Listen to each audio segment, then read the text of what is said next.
This week on the show, I share with you tantric practices that have changed my life. So Tantra is a tool for expansion and liberation with its roots in Hinduism, Buddhism, and Jainism.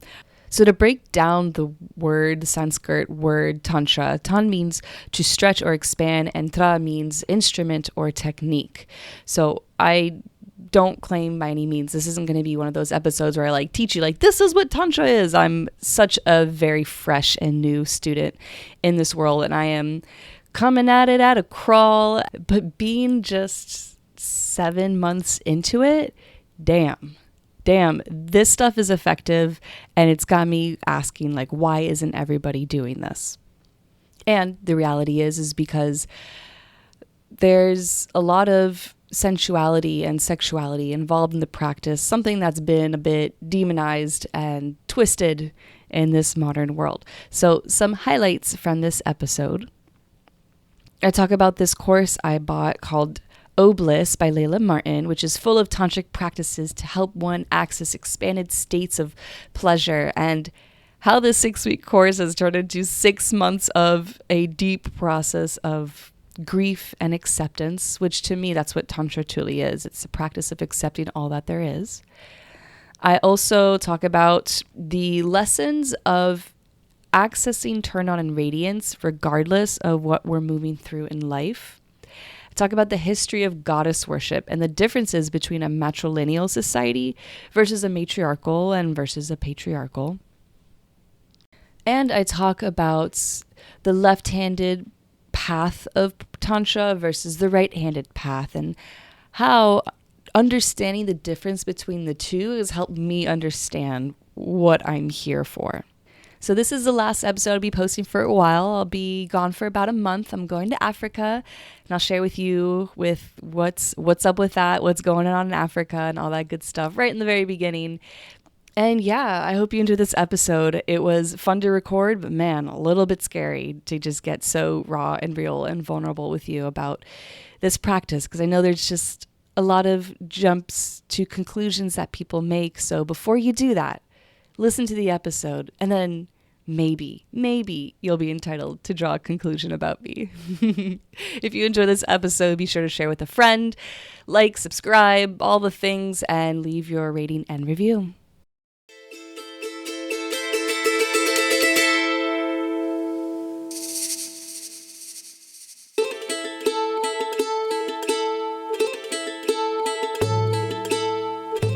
Welcome to the School of Whispers podcast. This is your host, Stephanie.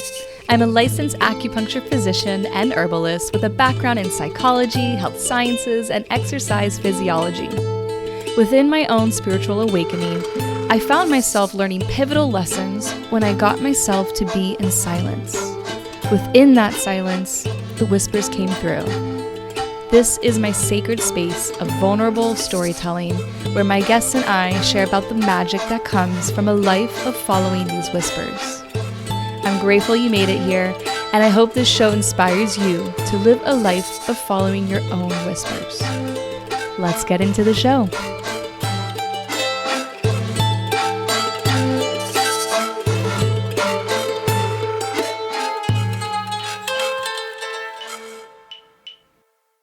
Hello, my friend. For whatever reason, I guess we'll find out. I'm nervous for this podcast because I really don't know what I'm going to talk about. If you're new to the show, welcome. If you've seen my past episodes for this season, for the most part, I've had a plan. But that hasn't really, historically been how I do things on the show. Usually I kind of sit down and speak whatever's been on my heart. But I'm just in this really tender, hermity season of my life since last November. That's so precious. And so I ebb and flow between this tension of the world is my home and everyone's my family, and I just want to share completely everything that's on my bleeding, gushing heart to you guys don't need to know every little thing that's going on with me. Who even are you? Who even am I? Does everything I have to say even matter?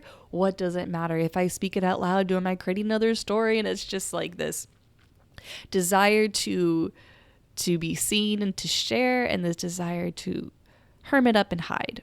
And to be totally honest with you, that's really what I wanted to do when I got home. I really wanted to just sit down and write my book.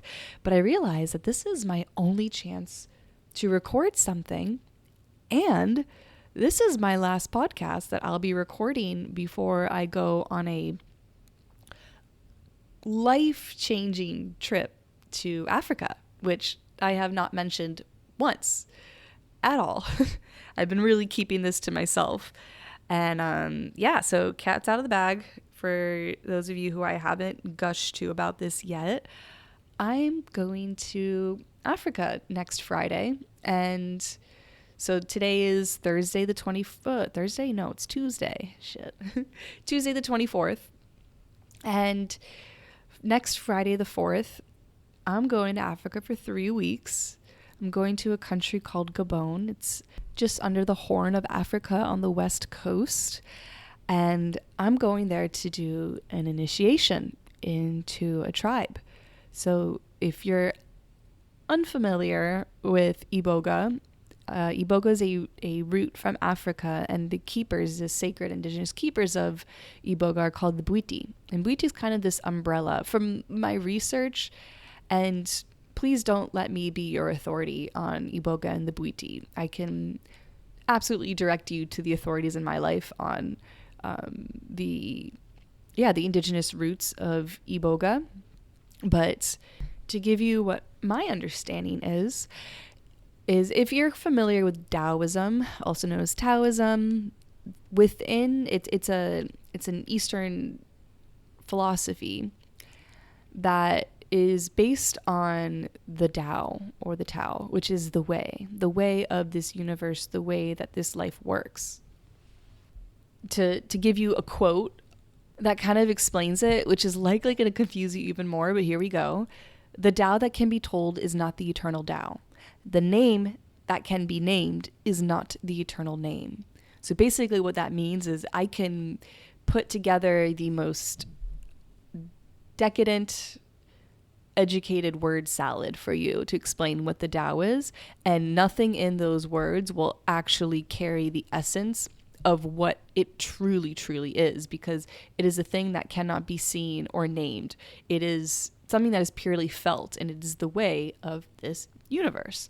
And the Bwiti, it stands for, I mean, there's a lot of, in my research, there's so many like possible definitions or possible meanings, but the Bwiti is a spiritual tradition that is a school of life or a way of life.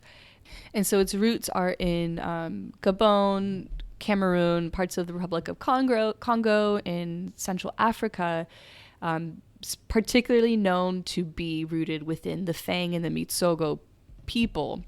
And so according to one source I was looking at, according to the Fang, Bwiti can loosely be translated into empowerment or release of fluid, which is really, really interesting. But yeah, that's the way that I'm looking at what I'm going to, like, why I'm doing this. I am called to the Bwiti way of life. I'm called to this version of the Tao, which nobody can define or explain to me. So I have to go to Africa to figure it out. There's so many things I could say, and there's this experience. It's a sacred tradition that I want to respect. I don't want to create a mince of words to attempt to explain it, as well as when I come back, there's probably absolutely going to be a lot that I cannot say. So if you do want to hear about somebody's recent experience, I'll link in the show notes. My friend Jolie, Trinidad, she and her husband Troy, they run a beautiful retreat center and business called Root and Wisdom. And she shares in this episode a little bit about her experience. But yeah, normally if you're a regular on the show, you've been with me for years, you know that I really love to do the research and just like pour my heart out and like, what is this going to be? What am I going to focus on? What am I going to look at?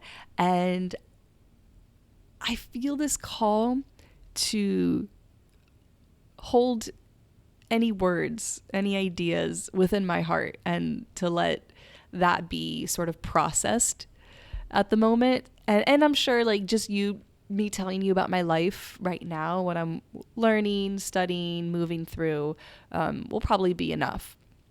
But long story short, we're taking a break from the podcast for about a month. And I will have an interview with Troy published on the 28th.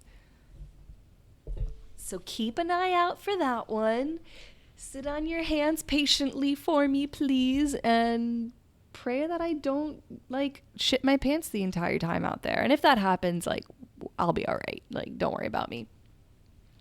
But I want to share with you, or what I'm being told I have to share, really, like, from my heart, from like my guides, from my whispers, whatever we want to call it these days, that right now is a good time to share with you my studies for the past 7 months into Tantra.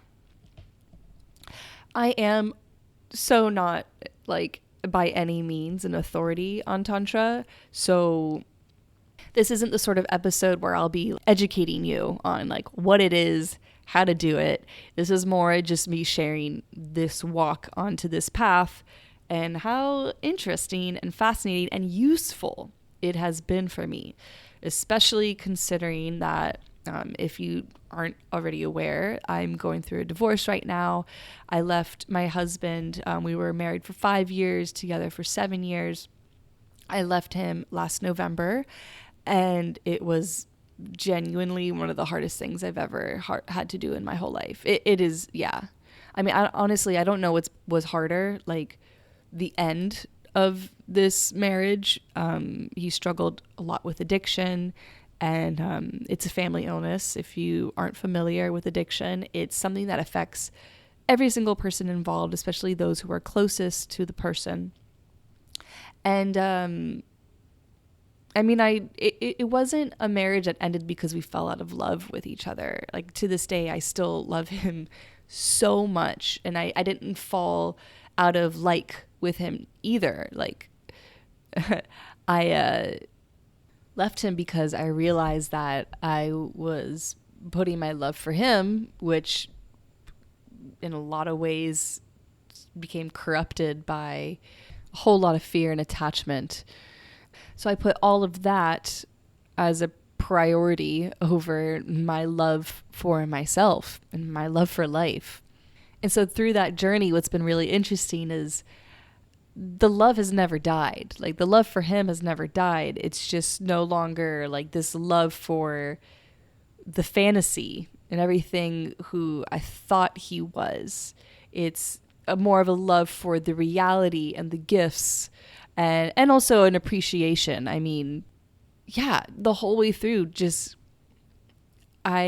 despite watching him completely devolve into somebody who was no longer meant to be in my life, worthy of being in my life, I still find this man, my ex, to be like one of the most precious, wonderful, tender-hearted, strongest, sweetest person I've ever met. And I mean, he helped me so much in learning how to love myself, learning that I can be safe within a relationship and within like a romantic dynamic, but really like a family dynamic, right? Because we lived together, and there was just, gosh, I remember so many times he would tell me like, Steffi, like, I'm on your team.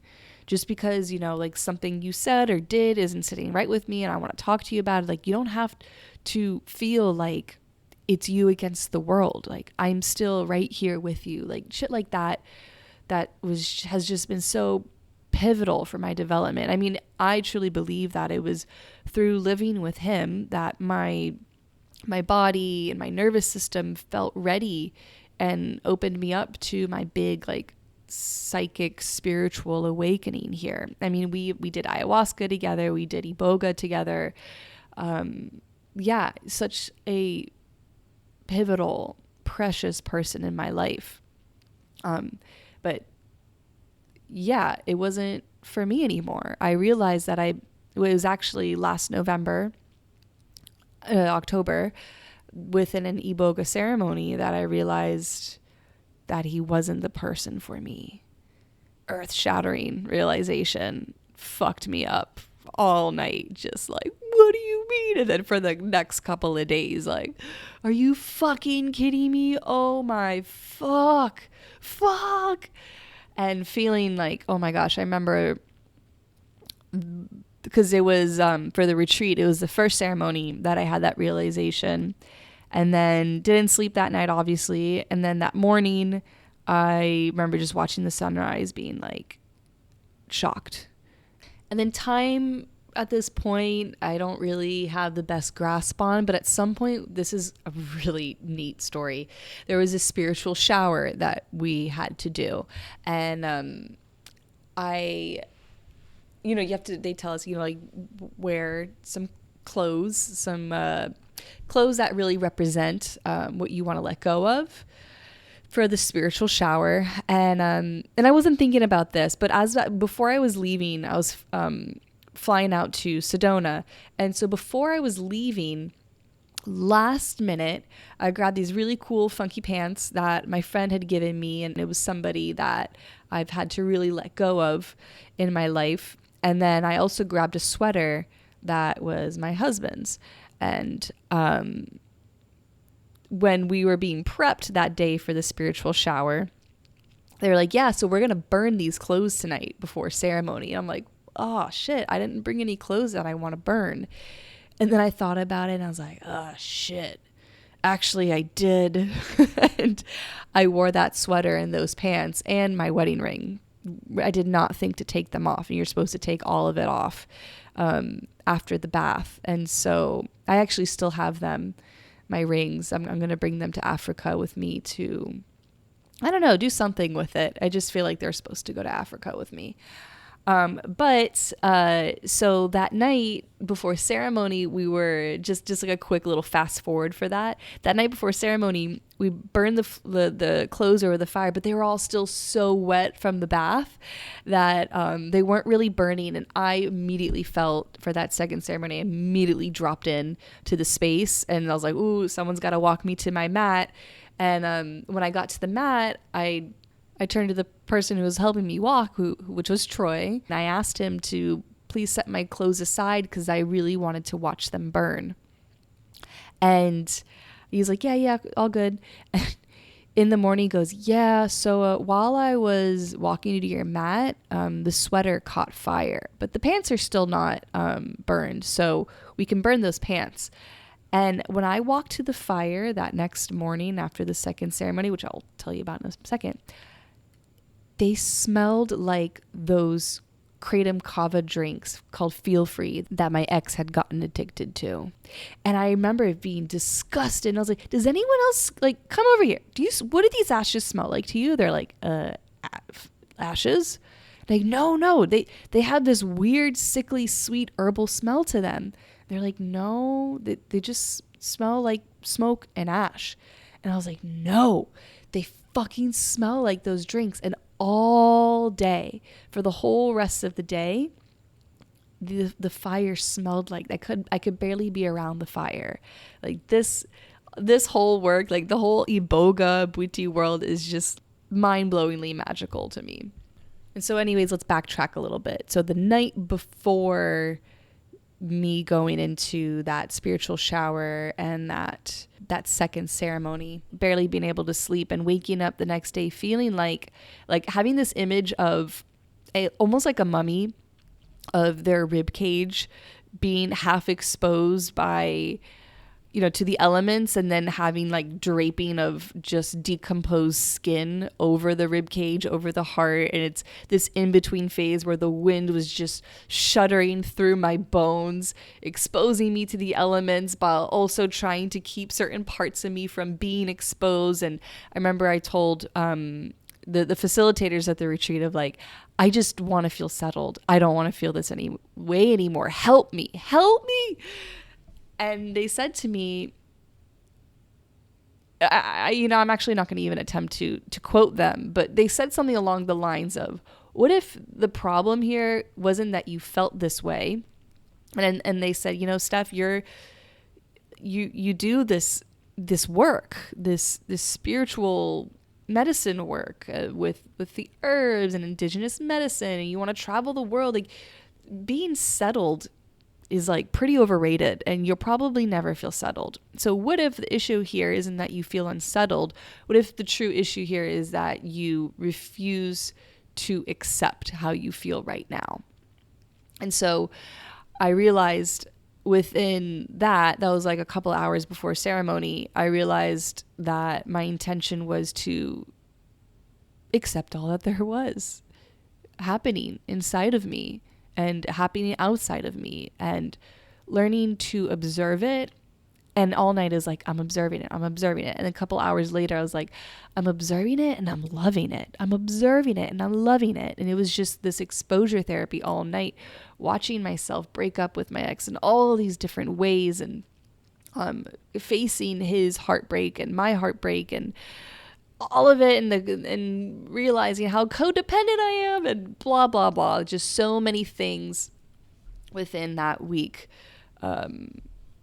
broke my world to pieces. And I mean, so many things within 2024. That was easily the most excruciating, transformative years of my life. And here I am. Oh my God, 6.5 months into 2025. Insane. It's all happening like a crawl, but also in quantum leaps. And so last November, I don't even know how I came across this. Yeah, man, I'm drawing a blank. But I guess I started Googling Tantra, and I saw a familiar name, Layla Martin, who has this great podcast, this Tantric Life. I've seen her before. I listened to her before on other podcasts. And yeah, I just started listening to her stuff, and oh, yes. It was a podcast with Sahara Rose. If you're not familiar with her, she's also a great resource for anyone who wants to study into like your own sexuality, femininity, the goddess, all of that stuff, spirituality. But she interviewed Layla Martin, and they both talked about their heart-opening experiences of breaking up. And everything Layla had to say was water for this little girl in the desert of heartbreak. I was a little girl. The little girl was me. And so I actually bought, without thinking twice, her like $375 course, or $275, some number where I was like, I have no business putting money into this freaking course, but I did it. And the course is called O-Bliss, and it's about reconnecting with your own sexuality. So there's two programs that Layla has. There's one for women and one for men. Obviously I bought the one for women, but that feels worth mentioning because there is such a huge deficit of courses and teaching men about their own sexuality that that's like a brewing new passion of mine, as I've been in my very brief tenure in the dating world. Super fucking, like, I haven't gone on a date yet, guys. Like, brief and limited, I guess. But I spent a week on Hinge. That wasn't for me.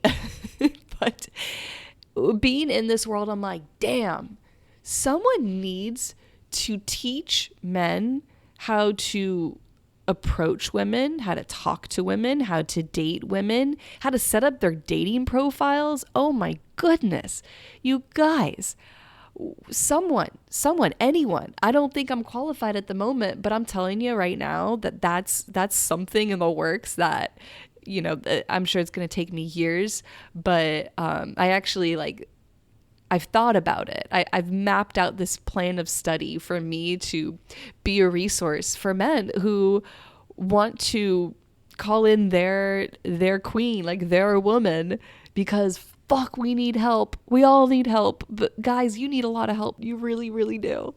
So anyways, I digress. So O-Bliss is, a course of tapping into your own sexual pleasure practice, but it's all tantric. And Tantra, for like a brief explanation of what it is, it's the study of accepting and embracing all that is. So as I was telling you about that iboga ceremony, I was like, ooh, chills there. That was the ultimate tantric practice. So this course is intended to be a 6-week course. And every week there's 2 videos that go in depth into a practice, which is pretty short. It's like 5 to 7 minutes each practice. And then she created these ebooks, which combine the practices that you learned within the week to put into a pleasure practice. And I'll tell you what, this 6-week course has turned into a 6-month course. And for the first probably 3 to 4 months, there was zero pleasure involved. I realized that I was so deeply disconnected from that side of me. And it's not that I was this cut off sexual person who had no like sense of pleasure and I as I learned more, I'm like, okay, cool, a lot of this is very intuitive and innate, but I was just so sad and so feeling so heavy and dark that I would attempt these practices and I'd be like, I can't fucking do it. Like, I'm too sad to feel turned on right now. Like, I can't force this on myself. And that's actually an insight that I learned, that within my sexuality, I have really forced myself into certain states and certain modes of pleasing and performing and just doing things that my body was like, no, we don't want to do that. And a lot of it has come from this, God, I'm just thinking like, oh, fuck the hermit side of me right now. we're sharing with you about my fucking pleasure practice, my masturbation practice here. Oh, good God. But we're keeping it classy. We always got to keep it classy here. So, but yeah, like, it stemmed from my first boyfriend. I was 16 and okay, he wasn't my first boyfriend, but he was my first love, my first time. And it was long distance. And so we were just in different modes, and there were times where I didn't want to stay up late and fool around, but like, that's what he wanted. And R.I.P. my friend, he's since passed, and it doesn't feel great talking. Well, I'm not talking shit. I'm telling the truth. He ended up being super emotionally abusive within this relationship. That's the truth, buddy. And he would compare me to other girls. He cheated on me a ton. And so there was just like this imprint of this desire to please and to make sure that he was satisfied, regardless of what my body was saying to me. Like, I traveled to Nantucket to stay with this kid at his house, and he wouldn't let me leave his house because turns out, when he eventually did, it's because this whole girl gang of like 6 girls were all like, yeah, he's hooked up with all of us all summer. And I still didn't break up with him then. It was just a mess. It was a clusterfuck. And so there was this imprint here of gotta please my man, which is hilarious and in a dark way, because this friend that who we've since broken up, we were best friends for years, that was something that they said to me when I tried to come to them about my issues, because towards the end I was having panic attacks during moments of intimacy. Like, my body was saying, enough, something is wrong here. Even when it's wild, because even when like I didn't know anything, of what was truly, truly happening. A lot was kept under the cover. A lot was hidden from me. My body knew. And so when I went to that friend and was like, hey, like I'm having a pain, like the blah, blah, blah, long story short, they said to me, well, you have to please your man. And it felt like the cruelest thing anyone could ever say to me. However, here I've been for all of these years believing that. And that's why it hurt so much, because I believed it. I believed that I had deeply subconsciously that I had to put someone else's pleasure and someone else's desires above my own and above all the fire alarms my nervous system was giving me. None of my other boyfriends after that first boyfriend had ever treated me like that again. It was after that I broke up with that kid, I was very much like, I will not be with anybody who does not treat me like a complete goddess. That was me at like 17 years old, making that decision, completely unconscious of anything spiritual or anything of the goddess, just making that promise to myself. So no other man has like forced like me into anything, and no, not at all. Like no one has told me that I have to please them above myself. It was just this programming through porn, through my first relationships, and through a lot of like society and just blah, blah, blah, like saying to myself subconsciously, how interesting. I actually, to be honest, I've been holding on to that story so tightly and so much pain and so much hurt and anger. And now I'm like, oh, there's the mirror. And I know, right? We all know that everyone's a fucking mirror, and what people say to us that really hurts most is usually because we believe it and all of those things. But I really haven't drawn that conclusion. It's like we know these things until we truly understand. We're like, we tell ourselves, you should know better. And then it's not when the wisdom hits that we're like, oh yeah, okay.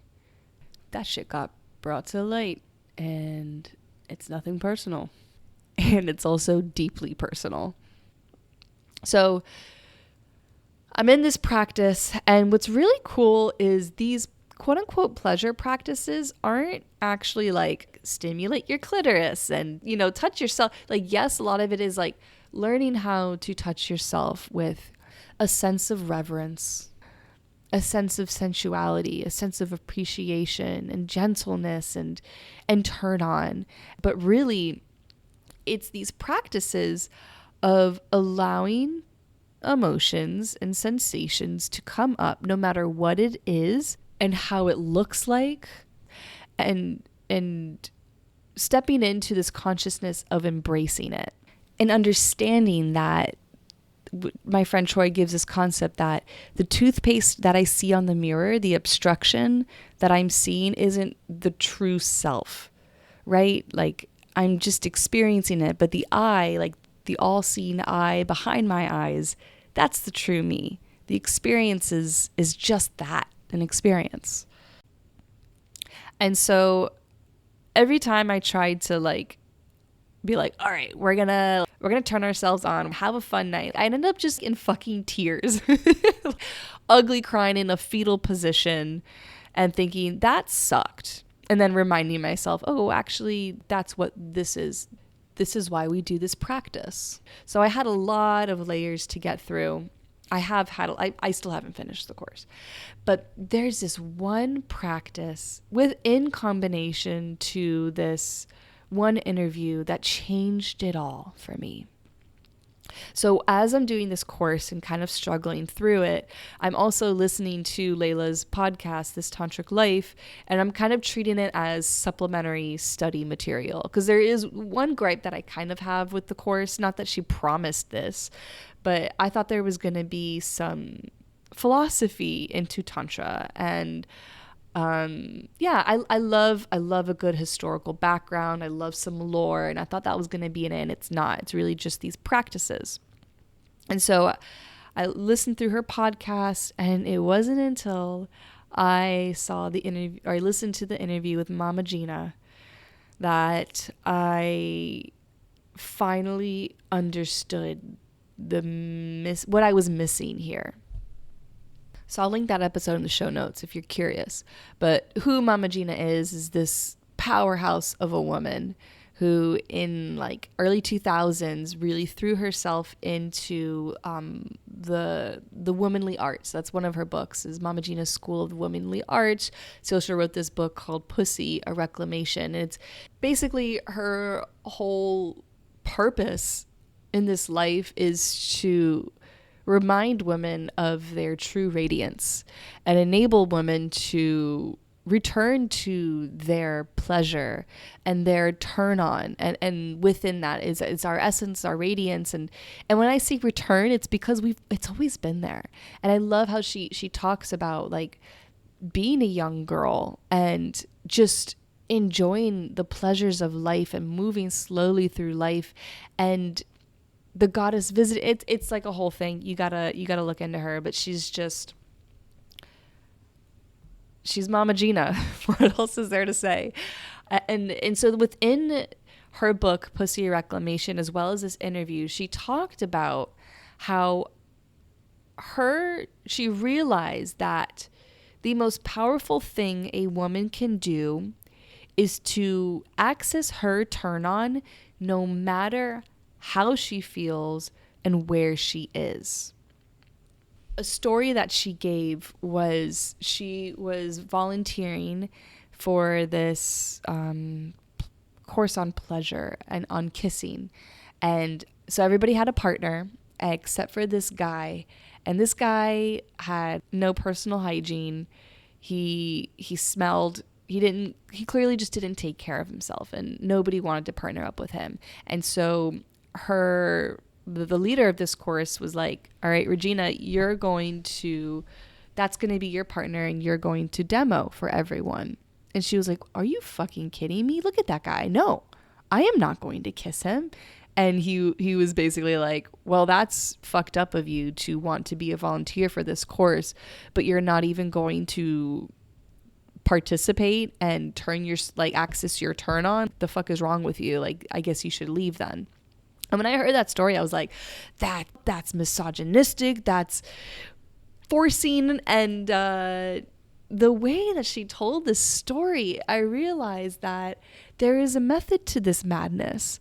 And so she sat on this man's lap and she accessed her inner radiance and turn on. And she kissed him like he was the most desirable man in the room. And within that experience, she realized that her turn on had nothing to do with anyone else outside of her, and had everything to do with accessing that from within. So I'm not saying I'm going to go and find the ugliest guy in the room and practice turning myself on. What I'm saying is I realized that I needed to go walk up to the ugliest emotion within this cavernous body of mine, within my tattered mummy form, and turn myself on within that experience, taking it to that next level. And why would I even want to do that? Because the power of my radiance is this, I hesitate to say this healing magic, but I'm going to say it. It's this fucking insanely potent healing magic that over my life, when I've accessed it, and now as I've accessed it in this deeper, more conscious way, has opened me up to expanded states of consciousness, and also completely transformed the way I operate in this world in so many ways. I mean, our women, we have a nervous system that is completely unique and privy to our pussies. And I like the word pussy because it kind of encompasses everything. Vagina is our vaginal canal. If you listen to my recent podcast, I talk about the anatomy of the woman's genitals, and vagina is just a limited term. So, and what Mama Gina says in her book is say pussy out loud. Go ahead, say it right now. Say it again. Say it a little louder. Maybe look at yourself in the mirror and say it a few times. You're going to notice that you got like this cheeky little smile on your face and this little sparkle. There's little, like almost like a little rascally sparkle in your eye. Like I don't know if you can hear my smile within it, but like every time I say pussy, pussy, pussy, like I'm kind of like internally giggling to myself. It's just like this bubbling up of energy in this word. And I also think, like within her book, her saying a reclamation, I think it's really important that we reclaim that word, because what has it turned into over the years, right? It's turned into this insult. But I'll tell you what, pussies can take a lot more than what the average person realizes, right? Like pussies take on periods, we take on birth, we take on all the fucking energy of the world, and we transmute that shit into... Well, what that is entirely up to us. And so the practice that I think it was week 4 or 5, so month 4 for me, it's called emotional theater. And it's kind of similar to some of the practices I've done in the past. If you're familiar with the dynamic meditation that I've mentioned, it's kind of similar in terms of you don't really give yourself a lot of space to try to explain and logic and give a story to what you're feeling. You're more absorbed into the expression of it. So to give you this practice, you set a timer for 1 minute for each emotion. So you're going to go through 5 different emotions for 1 minute each. And so within that minute, you are throwing yourself as much as possible into that emotion. Of course, if you needed like have a little more time within it, I've given myself more time. So before I really get into the practice itself, question is, why would anyone want to do this? This is a practice that the yogis have done for centuries, and it's enabled them to shift easily within certain states of consciousness to understand how these energies, these emotional energies usually move through the body, how they are expressed, but also to realize like, this is just energy. Don't make such a big deal about it. Don't make such a story about it. We're meant to fluidly move between each one. And if you can do that without getting attached, then you're going to fucking reach the highest peak in terms of enlightenment. Truly. I believe that, at least. I think that's like one of the biggest blueprints that no one really talks about is the practice of emoting without attaching. And for me, what I've realized is it's helped me rewire myself to go through the process quicker, the emotional process quicker, to bring things up quicker and to move through things quicker. Yeah. So how the practice goes is the first one that has the most structure in terms of physicality is rage. Anger and rage, minute 1. So you're going to be laying on your back and you'll bend both knees and you'll start just by stomping your feet and stomping your fists. So I think she gave structure. There's structure to this first one because we're dropping in, right? We're starting the practice here. And so sometimes you're not going to hit play on the timer and expect true rage and anger to be expressed. So it kind of just having a little tantrum on the floor sort of opens you up to access. And then from that point, we move into grief. So after that timer goes off, you move into grief, which is so to me like, duh, of course grief comes right after rage, because as I've learned through this breakup, anger and rage is a precursor for grief. I've been told by so many people I have every reason in the world to hate my ex and to be so mad at him and to rage at him, and I've realized that's too easy. And also that's not how I truly felt. I just felt so fucking sad and grieved. And so I knew that just being mad and angry and was staying in the kiddie pool. And I knew there was so much more to it. But also, anger is so valid and worthy of being expressed and felt. I mean, every single emotion is worthy of being felt. My mantra these days is, you are welcome here. What's alive for me, whatever you are welcome here. All of you is welcome here. And so yeah, that's where we begin. We begin with rage, and then we move into grief. And, express grief however you want. And it's really important to be vocal. So you want to make sure that you're somewhere where you're not going to be judged or disturbed, because you have to emote. And the voice is so powerful when it comes to transmuting things and bringing things to the surface. And so what's so cool is you only have a minute. So you don't have time to make a story. You don't have time to be like, why am I saying this? Why am I feeling this? Because it's like, ding, next. And so yesterday, or 2 days ago, I was doing it. I was just yelling like, it's not fair. It's not fair.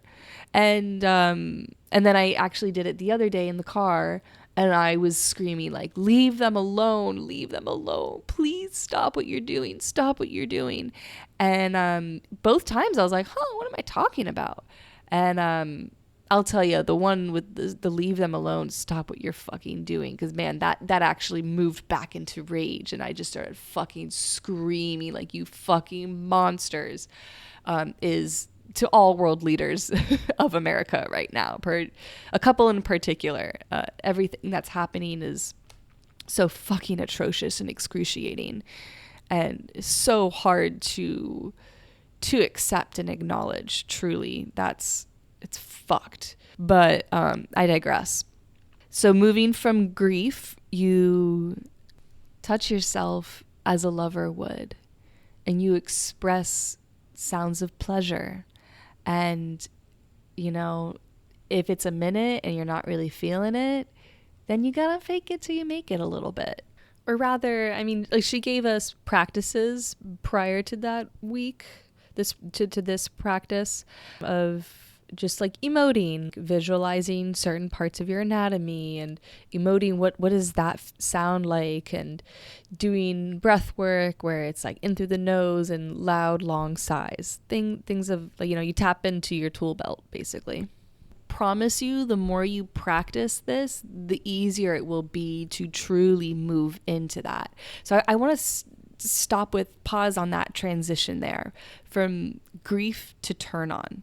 And then again, remembering what Mama Gina said, that turn on has nothing to do with what's going on in the world around you. It has everything to do with your pure experience of yourself and your body and your soul and all that good stuff. And that has changed everything for me. That has transmuted my grief from being something that, I don't really I'm not somebody who cries on cue. I'm not somebody who watches a sad movie and will necessarily cry. Sometimes I feel like I am this barren, dried up well of tears, of non-existent tears. And all I could think of is, I need to fucking cry. I know I do, because how it manifests, how grief day to day kind of has manifested for me is just like this buzzing underlying anxiety of feeling like something's really wrong. And then my brain kind of turns it into a story of like, oh right, I'll tell you what's wrong is you had to break up with the love of your life and watch his life crumble and fall to pieces and blah, all that shit. And eventually I will get to a point of overwhelm. I have trained myself over the years to access tears through overwhelm. And so I unconsciously would seek things that would make me feel extremely overwhelmed so that I could finally cry. And so this practice has helped me move through that process a little quicker, but also get to the other side of the grief. And what is the other side of grief? Well, what do you know? It's fucking pleasure. Hi, buddy. And it's been really, really fucking cool. I've mentioned this in the first episodes of the season of how by letting go of everything I've thought I've wanted from life and having to grieve that, and like the things that I desire so deeply, and I do want to touch on desire in a moment here, before I sign out, but by letting go of like everything I've thought I've wanted in life, how excruciating that was, and grieving and realizing like life will probably look nothing as to what I wanted.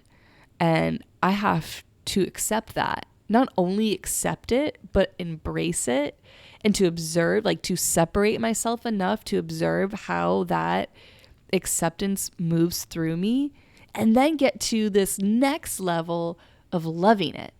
And not loving it in terms of like, yes, this is exactly what I wanted. I wanted to feel all of these things in my life to go this way. Like, thanks God for doing what you did, because this is what I really like. No, that's fucking diluting and bypassing. Just loving the experience of the grief and bringing myself to that place where I understand that the name grief, the story of grief, none of it really matters. What matters is that it's alive for me, and I'm making space and welcoming every ounce of experience that comes with it, so I can get to that place where I let it go and make space for what's next.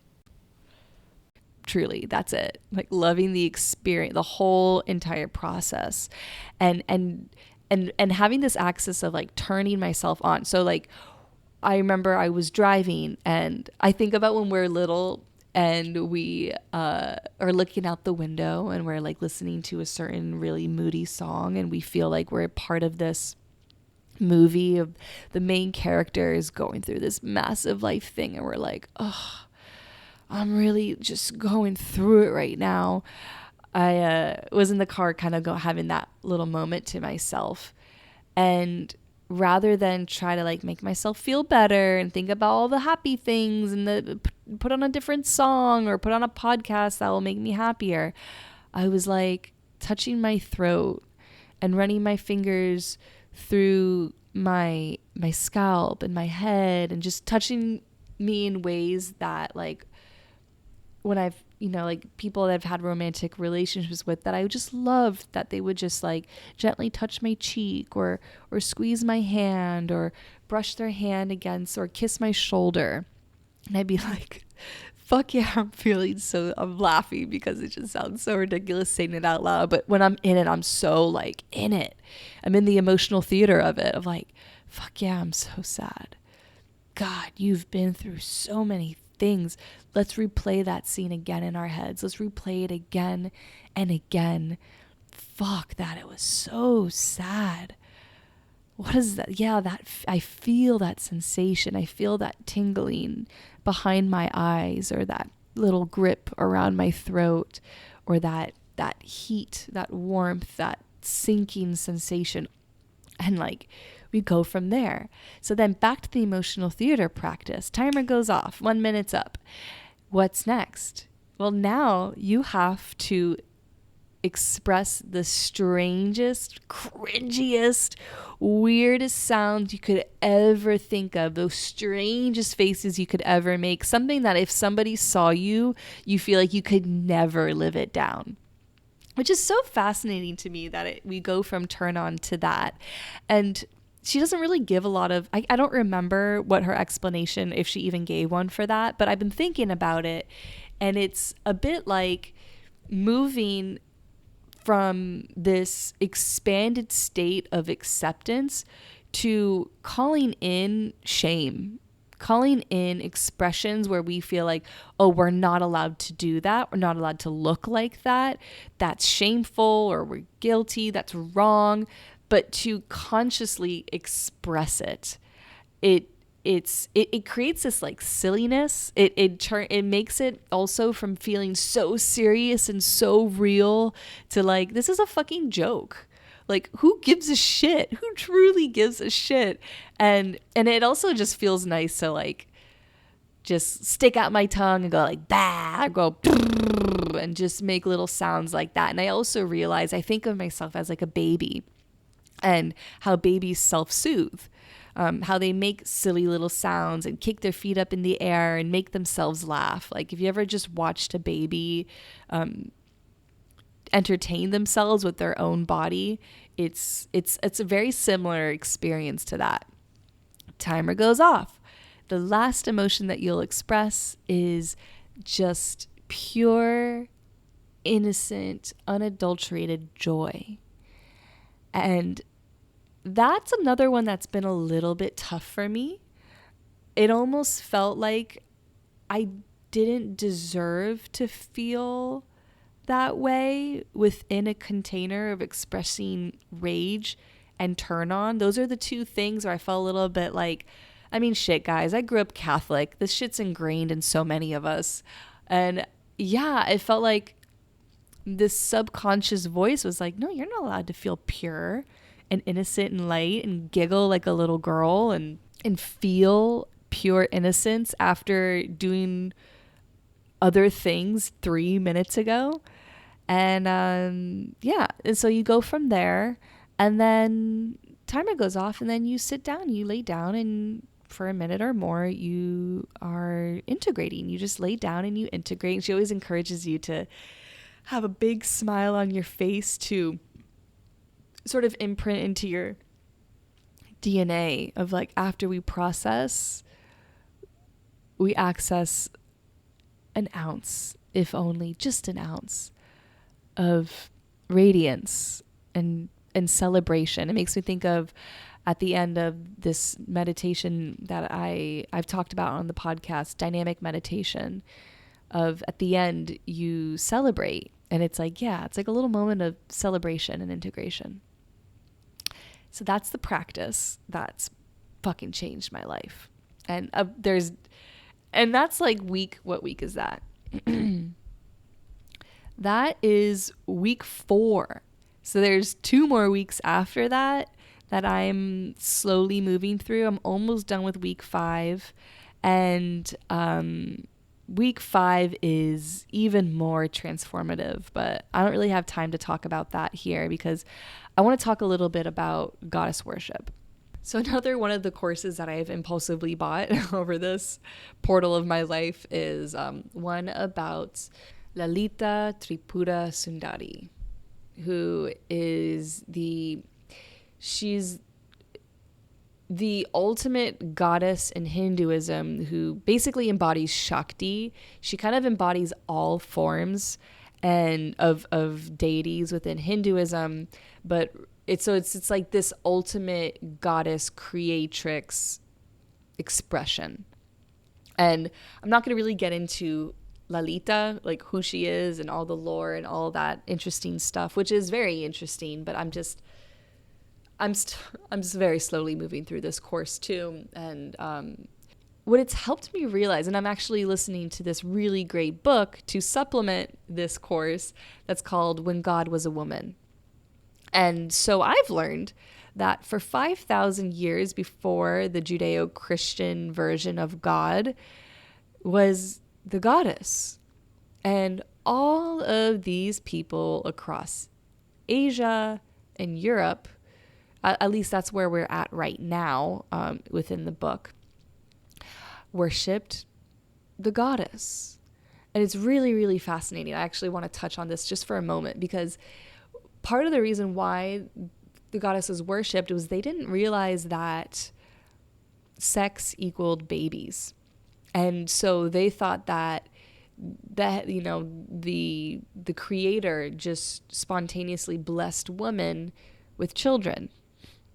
And they believed that women, and this is still very relevant and very true to this day, are the direct source and portals to God, to goddess. And what's really fascinating, she puts this emphasis on matrilineal societies. So not matriarchal societies, matrilineal. So basically what that means is lineages of family lineage, as well as, I'm going to throw in lineages of knowledge, as well as what the family and the tribes carry in terms of abundance, is passed on through women. Women were seen to be just as important and pivotal of authorities as men were. And with this emphasis on the word matrilineal. So matriarchal, that suggests that there is a hierarchy structure here. And that shit is of the patriarchy. So all of us talking about like wanting a matriarchal society, I'm realizing that's another fucking trap. That's another trap where we put one gender and stack it on top of the other and say they're the ones that are going to lead and the others are going to be subservient and have less rights and all these things. Like, it's a trap, my friends. Like modern, the first wave of, what's that word? Feminism, entirely misguided, of trying to prove that women are just like men and can do anything a man can do but bleed while doing it, and men are actually incompetent. It's just, again, it's just this desire for hierarchy that just was not relevant within our ancestors, like far BC ancestors, and no longer needs to be relevant for the lineage to come. So that's a little tangent I could totally like do a whole hour-long podcast on, but we're going to pause there. So what's really fascinating about goddess worship is, one, I'm going to say right now that God, goddess, none of it fucking makes a difference for me. It's like the Tao. Like, giving it a name is doing a disservice. The name has nothing to do with the true experience that is co-creating and cohabitating daily with the goddess. It's funny, as I was saying goddess, I'm like, figure out a different word. No, it doesn't fucking matter. So with all of these teachers of Layla Martin and the woman who teaches the Lalita course, Sally Kempton, and Regina Tomhauser, who's Mama Gina, and all these other teachers that I've been just drinking like the most delicious honey mead of my life. They all put this emphasis on desire. So growing up Catholic, desire, our sexuality, like anything that's sourced within that is something we need to be wary of and probably run away from, and don't trust it. That's of Satan. And then going into this whole like new age spirituality world, there's also this emphasis on, trying to, I don't know, like rise above emotion and sexual desire, and like that whole like no fat movement, and like how, yeah, like this whole movement or idea that, again, like our sexuality and our desires lead us astray.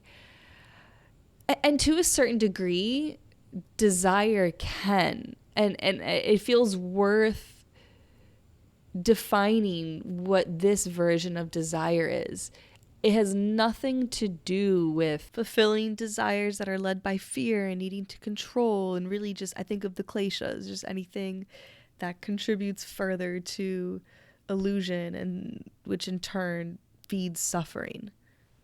This desire also has nothing to do with attaining a certain status or achievement to prove something, like anything that's sort of externally focused. Like I get this image of energy being pushed out of us to influence others. That's not it. It's more of this desire for the sake of desire. It's more of following pulses literally from our God center within the body, which for women is our clitoris. For men, I don't know. I guess maybe the head of your penis. I don't know. Maybe I'll have to ask an expert on that. It was so funny. I was telling my cousin how I'm making decisions based on what my pussy wants now. And I think if more people did that, the world would be a better place. And he was like, Stephanie, if I made decisions based on what my cock wanted, my world would be a fucking mess and people would get hurt. So I don't know how true that is.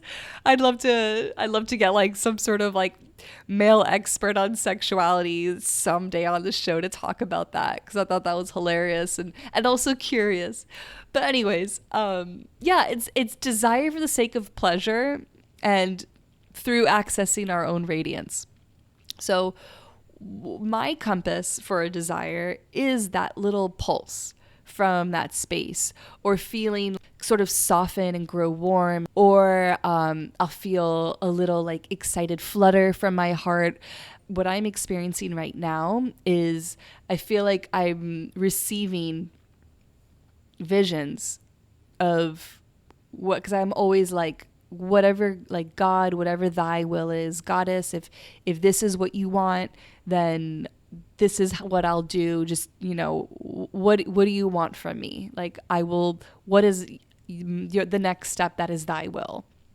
And I'll get like an image, like I'm a very visual person, and I'll get visions of what is the next thing I'll be doing. And I'll literally like get a vision of me taking a shower with the light off with a candle on. And I'll feel a little, ooh, that would be really nice. And so I do it.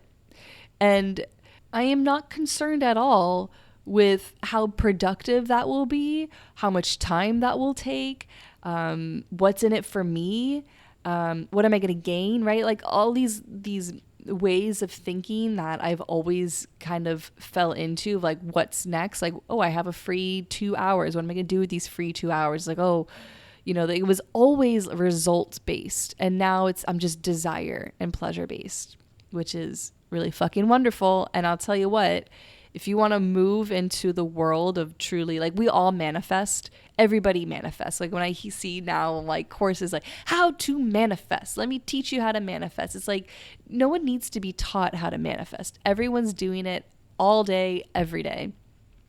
But to consciously call in, to consciously bring the formless into form based on what we desire most in this world is, that's a whole art form that to me is deeply rooted in goddess worship. And I'm not really in the place where I can reveal a lot right now, but I am daily creating within each moment the life of my dreams. But also I'm finally getting to this place where like I had no future for like 7 months. I had no future. Anytime I tried to visualize the future or plan for the future, I felt like I got like such intense whiplash and burns. And now I'm finally in a space where I can start looking towards the future, and I'm manifesting opportunities. I am manifesting the life of my fucking dreams, guys. So there's something to this, and it could just be my secret recipe that's just only for me. And if that's the case, wonderful. But I think that there's a reason why you were called to this podcast. There's a reason that you're an hour into it and you're still here. So it might be something for you. There might be something for you on this. I don't know. So I'm going to leave everything that I've been studying in the show notes for you, just because I love you. And I want to just make your life a little easier, even though everything is like a short Google search away. It's right there for you if that is what you feel called to do. And yeah, I guess, damn, I feel like there's so much more I want to say, but we hit the hour mark, and I promised myself we're not going to do more than that, even though literally every episode is way longer than an hour this season. Every season I tell myself we're going to do like little short bites. Oh, no. I have one last thing that I want to share with you. That is literally the one thing that I wanted to talk about on this episode. So I'm going to leave you with this. So within Tantra, within life, but I've learned this through Tantra research, research into Tantra, that there are two paths. There's the right-handed path, and then there's the left-handed path. And usually the path that you gravitate towards the most is not the path that you're meant to embrace within this lifetime. So I tend to gravitate towards the right-handed path. I think it's a tendency towards my love of discipline, as well as maybe the history of my soul, as well as the indoctrination that I grew up in. And this whole mindset is like kind of like that holy, wearing all white, sort of let go of all worldly pleasures, strip back, and reach God through that method. And then there's the left-handed path, which is about pleasure and more of like I guess in classic Tantra, because Tantra embodies both paths. I guess you would say like those people who do like sex rituals and, I don't know, are indulgent in the pleasure things in life, all of that.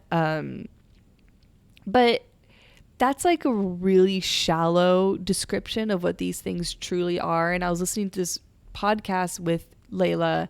She was talking to this guy, and she really went into depth in describing it. And it rewired my brain. It's helped me realize this, like, to put words into what I truly feel I am here for. And so she said that the right-handed path is the path of belief that you will reach God by doing the quote-unquote right thing. The left-handed path is the path of belief that it doesn't fucking matter what you do. It's how you do it. Doesn't matter if you do sex rituals in a graveyard, or if you're in a silent meditation for 10 days, or if you're taking out the trash, if you're cleaning the toilet, if you're petting your cat, if you're arguing with your loved one. Doesn't matter what you're doing. You've already reached God within that moment when you access the awareness that this whole experience is as exquisite and pleasurable, is dripping in as much turn on as you conceive. It's realizing that everything in this realm, in this life, is created from your own perception and perspective. And so if you can see God within all of it and choose to, because what I had this, and me talking about this may not hit home for you, because this is like a wisdom and experience I gained through a lot. Actually, a lot. It wasn't just that one. I feel like everything in life has brought me up to this point. But I think about within the Iboga ceremony, where I was like embracing and loving everything, and then all of a sudden I was like creating worlds and just in this state of like pure blissful non-existence. Like if you're somebody who's tapped into expanded states of consciousness through meditation, breath work, plant medicine, and reached like a God state, you realize how fucking like ecstatically pleasurable it is. Even through devotion to whatever religion that you ascribe to, when you reach a certain peak of it, you're just like, I want to feel this all the time. And the truth is you can. And the way to feeling it is not by bypassing the dark, scraggly, crunchy, crusty, oozing emotions. It's by really welcoming them in and breathing and making space for the sensation and all the blah, blah, blah, blah, blah. Like I could go on and on. But that's my path. That's truly, truly my path. And what she explains is when you are dedicated to that path, it is a path of the heart. And so you'll realize that the things that you do that don't align with the highest vibration of love, of non-attached love, of like universal conscious love, sort of just fall away, or it's just not that interesting anymore. And this whole practice of turn on and radiance and all these things that I've been talking about. It really keeps you on your toes. Like somebody asked me recently if, since doing iboga, if my family's changed. And I mean, like we all grow and evolve and shift in our own ways. But I was like, yeah, like not really, but I've changed. And the all like my little psychological loops and stories that I would get into of like I'm a healthcare practitioner, right? I want everyone to be doing the best thing for their health, because if they're not healthy, then they're going to die and then they're going to leave me, and like truly getting upset, right? If I'm like watching my loved one, like not take the supplement that I gave them, or not eating right, or taking care of their body and honoring their body. I used to hold that inside and then sort of try to discharge that tension into creating tension within our relationship. But now I observe that tension and I take it to my practice. I take it to my altar. I take it to my goddess, and I discharge that energy in another way.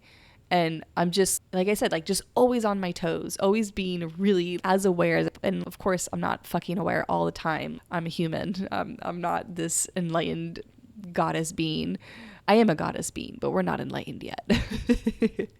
But yeah, it's just long story short, the path of the left hand is the path of love, and so is the right hand. It's all a path of love, but I've found that it's a lot easier. Me trying to do all the right things to get to God wasn't really doing it for me. And me trying to, as a healthcare practitioner, or as a spiritual practitioner, me trying to help other people get to their highest self by making sure they follow the food therapy, herbal therapy, supplements, healthy lifestyle protocol to a T, or making sure that they're thinking positive and constantly practicing energetic hygiene of just focusing on what's good in the world and pulling out the dark stuff so they can make space for more light, more light.